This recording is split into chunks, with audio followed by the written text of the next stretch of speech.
If you're looking for the beating heart of the digital age, a physical location where the scope, grandeur, and geekiness of the kingdom of bits become manifest, you could do a lot worse than Lenoir, North Carolina. This rural city of 18,000 was once rife with furniture factories. Now it's the home of a Google data center. Engineering prowess famously catapulted the 14-year-old search giant into its place as one of the world's most successful, influential, and frighteningly powerful companies. Its constantly refined search algorithm changed the way we all access and even think about information. Its equally complex data auction platform is a perpetual money-minting machine. But other, less well-known engineering and strategic breakthroughs are arguably just as crucial to Google's success. Its ability to build, organize, and operate a huge network of servers and fiber optic cables with an efficiency and speed that rocks physics on its heels. Google has spread its infrastructure across a global archipelago of massive buildings, a dozen or so information palaces in locales as diverse as Council Bluffs, Irwat Street, Gulf Lane, Belgium, and soon Hong Kong and Singapore, where an unspecified but huge number of machines process and deliver the continuing chronicle of human experience. This is what makes Google Google: its physical network, its thousands of fiber miles, and those many thousands of servers that, in aggregate, add up to the mother of all clouds. This multi-billion-dollar infrastructure allows the company to index 20 billion web pages a day, to handle more than 3 billion daily search queries, to conduct millions of AD auctions in real time, to offer free email storage to 425 million Gmail users, to zip millions of YouTube videos to users every day, to deliver search results before the user has finished typing the query. In the near future, when Google releases the wearable computing platform called Glass, this infrastructure will power its visual search results. The problem for would-be bards attempting to sing of these data centers has been that, because Google sees its network as the ultimate competitive advantage, only critical employees have been permitted even to peek inside, a prohibition that has most certainly included bards. Until now.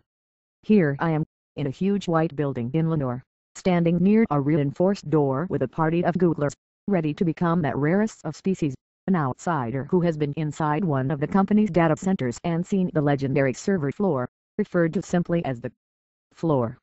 My visit is the latest evidence that Google is relaxing its black box policy.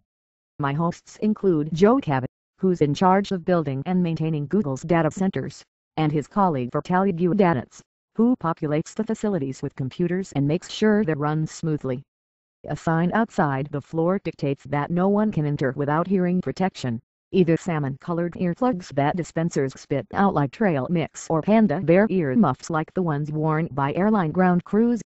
The noise is a high-pitched thrum from fans that control airflow. We grab the plugs.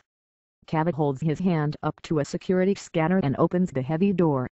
Then we slip into a thunderdome of data. U.S. Holtzell had never stepped into a data center before he was hired by Sergey Brin and Larry Page.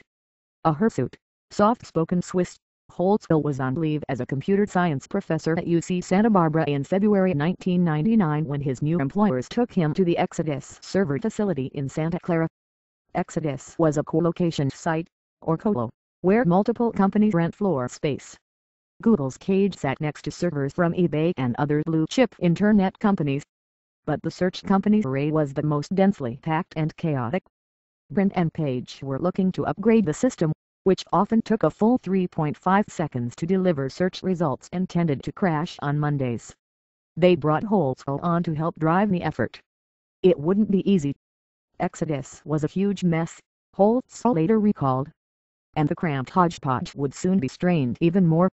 Google was not only processing millions of queries every week but also stepping up the frequency with which it indexed the web, gathering every bit of online information and putting it into a searchable format.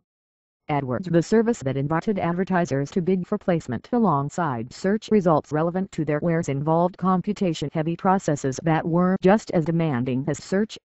Page had also become obsessed with speed, with delivering search results so quickly that it gave the illusion of mind reading, the trick that required even more servers and connections. And the faster Google delivered results, the more popular it became, creating an even greater burden.